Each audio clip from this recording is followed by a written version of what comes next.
A tornado caught on camera, leaving a trail of damage along the coast of Chatham County. The good news tonight, no injuries have been reported. The twister was spotted this afternoon on Oatland and Whitmarsh Islands, just east of Savannah. The damage, as you can see, captured by a drone, is widespread. Tonight, we continue to follow that damage in Chatham County. Here's a look at just some of it. Formed over the Whitmarsh Island area around 4 o'clock. You see it off in the distance here. We have a tornado on Whitmarsh Island. Another angle shows the massive storm moving over Highway 80. On the ground, the storm's strength is evident. Trees are uprooted. Some snapped power poles, others crushed homes. In the air, you can see what the storm did to homes on Oatland Island. The roof of this home now in its backyard. Some of the worst damage is near the Oatland Island Wildlife Center. The center's director fears it could take them months to recover from yet another storm. Back on Whitmarsh, at least 2 schools need to be repaired because of damage. Marsh Point Elementary and Coastal Middle School found themselves right in the storm's path. Other homeowners on the islands face a long road to recovery, not long after recovering from Hurricanes Matthew and Irma. WTOC has live team coverage tonight. First Alert Chief Meteorologist Dave Turley is tracking our weather now and heading into the weekend. He will also explain more about how this afternoon storm developed. First Alert Meteorologist Jamie Ertl and Danielle Lewan are live on Whitmarsh Island. Meredith Parker and Crystal Howard are live on Oatland Island.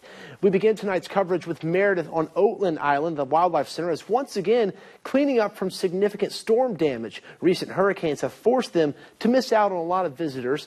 She joins us live now outside the Wildlife Center. Meredith, I can only imagine how frightening it was out there for workers and visitors.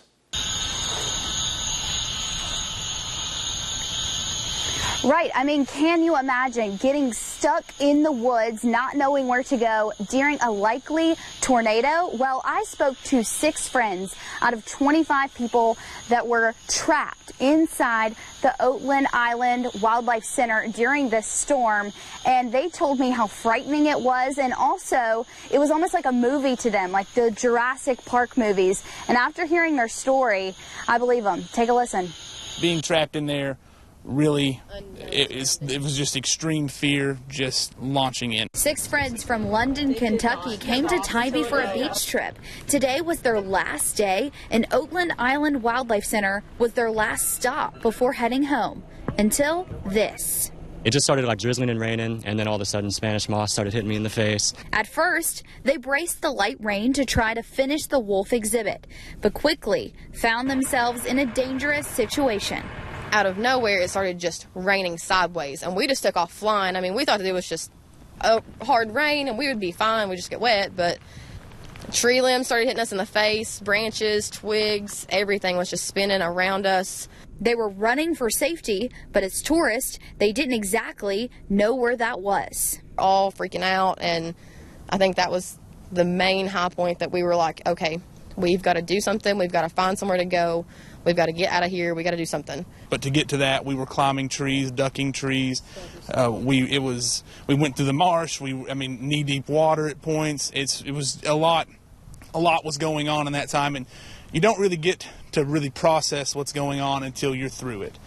21 Oatland Island Wildlife Center employees were there rescuing visitors and taking care of them until help arrived.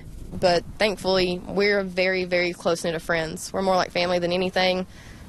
I guess fight or flight took over, and we took care of one another, used our best instincts, and got to safety, and then thank goodness the employees found us. And even after the 6 found their way inside the Welcome Center, all visitors and staff had to wait over 3 hours for emergency response crews to clear close to 40 trees, blocking the entrance driveway.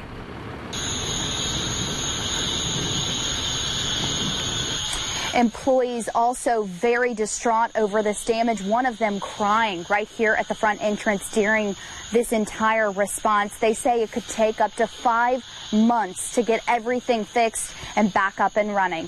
For now, live in Oatland Island, Meredith Parker, WTOC News. Thanks for that, Meredith. A lot of people were home when the storm hit this afternoon.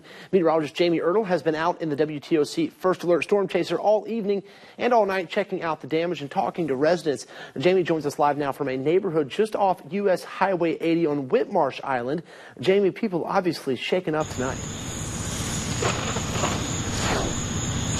Right. It was a lot of nervous laughter when we arrived off Kim Drive. There's Wilma, there's Perry, there's all these streets back here. And from Highway 80, it leads all the way back to the marsh, and the damage was apparent. Now, it was trying to navigate the storm chaser through the closed streets because of the power lines down, and you can actually see power crews still working out here.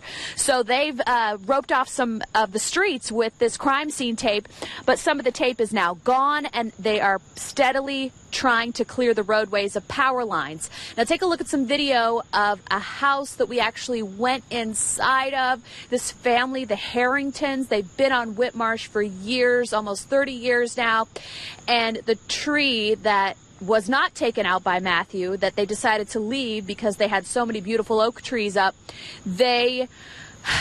it came through their house, and you can see that damage. The tree came down through the living room, and some of the limbs came down in the bedroom. Where do you go? You go to your bathroom. She had to scoop up her dog, and she had to grab her iPad and just quickly move into the safe space that she thought was safe, but she had to move out of the bedroom, so that was scary for her. This is what her son had to say when he got the word that his mom's house was hit. You know, it's one of those things, you know, you don't really process it until you see it, and to see the whole neighborhood the way it is with tractors and everything clearing the roads, it's surreal when you actually see it. But after Hurricane Matthew, everything just kind of just fits into place. This is all minor after Hurricane Matthew, so we're ready at all times.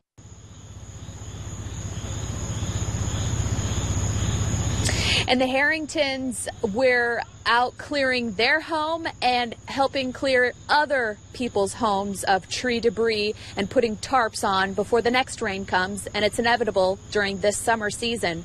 So you're taking a live look from the WTOC Storm Chaser with our monitor in the back. A couple of videos, very compelling videos, have been shared, and this is my Facebook page. I have it pulled up, and you can go look at those videos. The National Weather Service will be out here touring the damage tomorrow and taking a look at some of this video.